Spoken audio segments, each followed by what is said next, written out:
Dyan ka na, Prince. Tisoy, dyan ka na. Awayan sila ni Tisoy.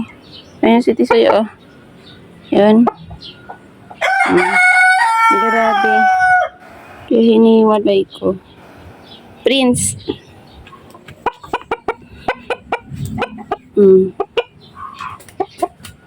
Prince. Hindi ka, Prince.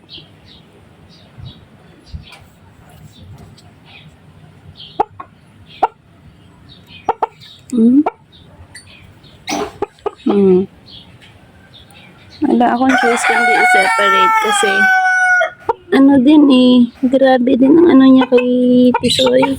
Huwag mo na. Wait. Lang. Ang laki niya kasi, ang bigat. Wait. Ay, karami ko ha.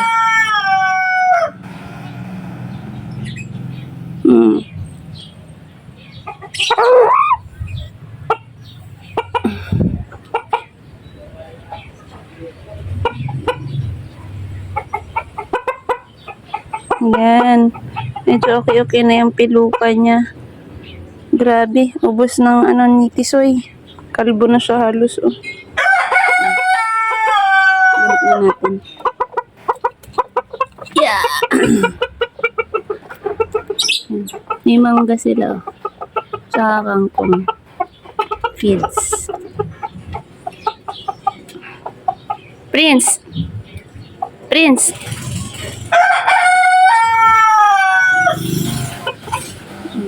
Kabigat niyan.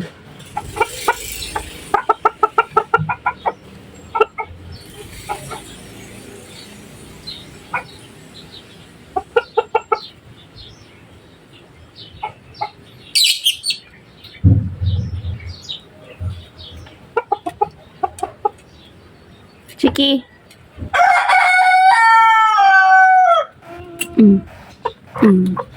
Grabe. Ang taba-taba ni Chiki.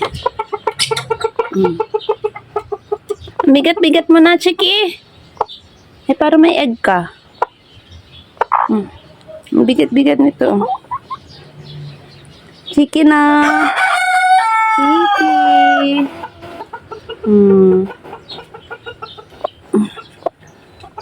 Ang bigat ni Chiki. Kain ka na ulit. Kain ka na ng mangga mo.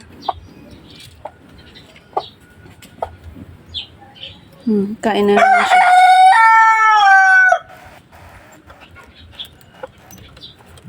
Dapat tinatadtad pero hindi ko na tinatadtad yung kangkong. Kasi yung mga tanim ko nga dito sa ubos nila kahit hindi tinatad eh. Nakatayo lang yung tanim ko, ubos nila eh. Ayan. Puntahan natin si Tisoy. Yan o. Tisoy. Grabe din to. Yan, may sugat din yan. Yan ano yan. Yan o, ito may sugat. Tisoy, come here. Nakita ko kasi siya yung nasa inapakan na siya ni Prince.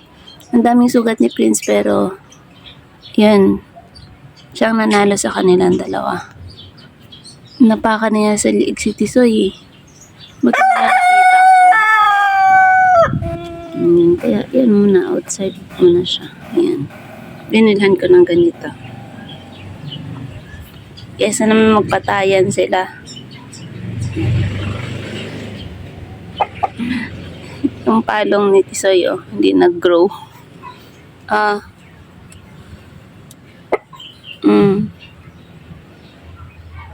Saan sugat mo? Yung mga dugo-dugo, yun ang nakaraan eh. Okay na ngayon. Ang laki naman tong kulungan niya. Lapad yan.